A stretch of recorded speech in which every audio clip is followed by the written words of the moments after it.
అందరికీ హాయ్ అండి.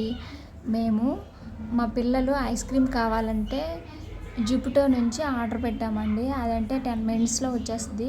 అంటే ఐస్ క్రీమ్ కరిగిపోతుంది కదా అనేసి తొందరగా పెట్టామన్నమాట. అలాగే నేను అందులో కొబ్బరి పువ్వు చూసానండి. నేను ఒకసారి కూడా ట్రై చేయలేదన్నమాట. ఎలా ఉందో తెలుసుకుందామని అది ఆర్డర్ పెట్టాను.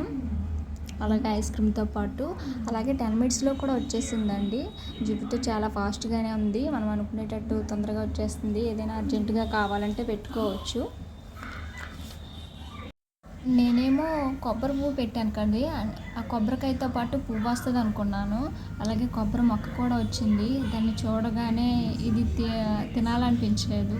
కొబ్బరి కాయ మొక్క వేసిస్తే బాగుండు అనిపించింది. కాకపోతే మా పిల్లలేమో ఎప్పుడు కొడతాము, ఎప్పుడు తీస్తాము, పువ్వు ఎప్పుడు తినిపిస్తావో అనేసి చాలాసార్లు అడుగుతూ ఉంటే మరి కాదనలేక దాన్ని పగలగొట్టేసామన్నమాట. సర్లే ఎందుకులే వీడు అడుగుతున్నాడు కదా అని ఇంకా కొబ్బరికాయ పగలగొట్టేసాము. అందులో పువ్వు ఉంది. ఆ పువ్వు తీయగా ఉందన్నమాట. అంటే ఇంకా కొబ్బరి గుదురు ఉంటుంది కదా, అది చప్పగా అనిపించింది. ఇంకా మీరు ఎప్పుడైనా కొబ్బరి కంచి తిన్నారా? కొబ్బరి కంచి టేస్ట్లో ఉందన్నమాట. నేను ఒకసారి తిన్నాను. తర్వాత ఆ కొబ్బరి గుదురు ఉంది కదా, అది ఆయిలీగా చప్పగా ఉంది. అంత టేస్ట్ అనిపించలేదు. కొబ్బరి ఉప్పు మాత్రం చాలా బాగుంది. ఫస్ట్ టైం టేస్ట్ చూశాను కాబట్టి నాకు బాగా అనిపించింది. ఇంకా నేను కంచి ముందు తిన్నాను, ఆ కంచిలాగే అనిపించింది.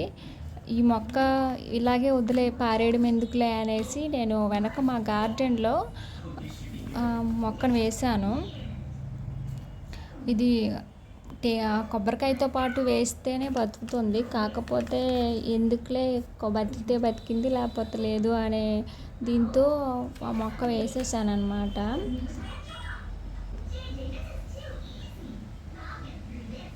అంటే చెప్పారు అలా వేయకపోతే కొబ్బరికాయతో వేస్తేనే బతుకుతుంది, లేకపోతే బతకదు అని. కానీ నేను ఊరికినే ఎందుకు పారేయాలి అనేసి వేసాను. ఏం బతుకుతుందో లేదో తర్వాత చూపిస్తాను మీకు. నేనైతే బతకాలని అనుకుంటున్నాను. ఇంకా అది వేసేసాక నీరు పోద్దామని తీసుకెళ్ళాను అనమాట. నీరు పోసేసిన తర్వాత ఇంకా అక్కడికి ఎర్రదాసకాయ మొక్కలు ఉంటే ఆ మొక్కలకు కూడా నీరు పోసాను. నచ్చితే లైక్ చేయండి. అందరికీ బాయ్.